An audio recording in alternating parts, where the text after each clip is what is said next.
Hello বন্ধুরা, কেমন আছো তোমরা? আশা করছি ভালো আছো। তো আর একটা মিনি ব্লগ নিয়ে আসলাম তোমাদের সাথে শেয়ার করবো বলে। আর দেখতেই পাচ্ছ আমার সাথে তিনজন সিনিয়র মানুষ যাচ্ছে ঘুরু করতে। আর এখানে ছিল মা, মামি আর দিদান। আমরা যাচ্ছিলাম একটু ঘুরু করতে। তো আমরা অটো করে চলে এসেছিলাম ভাষা মন্দিরে। অনেকে আবার এটা পৈলান মন্দিরও বলে। তো তোমরা অনেক কম বেশি মানুষই এখানে এসে থাকো।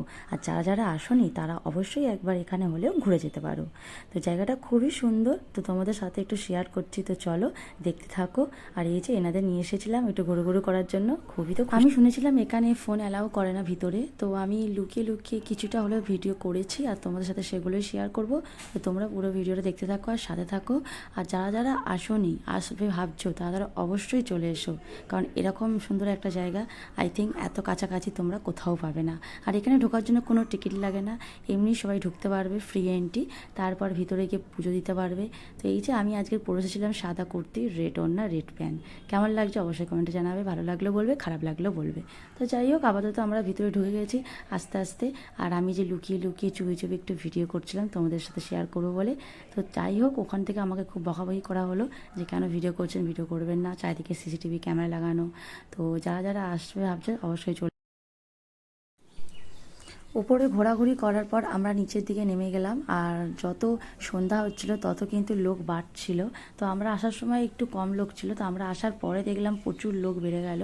আর সেই দিনকে কোনো অফ ডে ছিল না, আর সেদিন ছিল ফ্রাইডে। তো সেই দিনকার এত ভিড় হবে ভাবতেও পারিনি। তো যাই হোক, ভিতরে ঢুকলাম নিচেতে।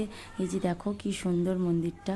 নিচের ভিতরে কাজগুলো এত সুন্দর করা যে কি বলবো, সেটা হয়তো পুরোপুরি ভালোভাবে তোমাদের সাথে আমি শেয়ার করতে পারছি না, কারণ ওখানে ফোন অ্যালাউ ছিল না। তাও আমি অল্প অল্প একটু করে ভিডিও করেছিলাম তোমার সাথে শেয়ার করবো বলে।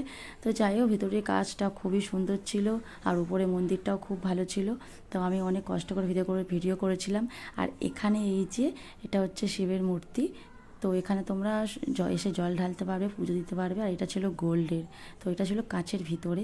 তো এখানে কোনো ফোন অ্যালাউ ছিল না, তাও আমি লুকিয়ে ভিডিও করেছিলাম তোমাদেরকে দেখাবো বলে যে সোনার ঠাকুর। তো দেখো সোনার ঠাকুরে এই যে সবাই পুজো দিচ্ছে, জল ঢাললো। তারপর আমরাও জল ঢেলে পুজো দিয়েছিলাম, কিন্তু ভিডিও করতে পারিনি।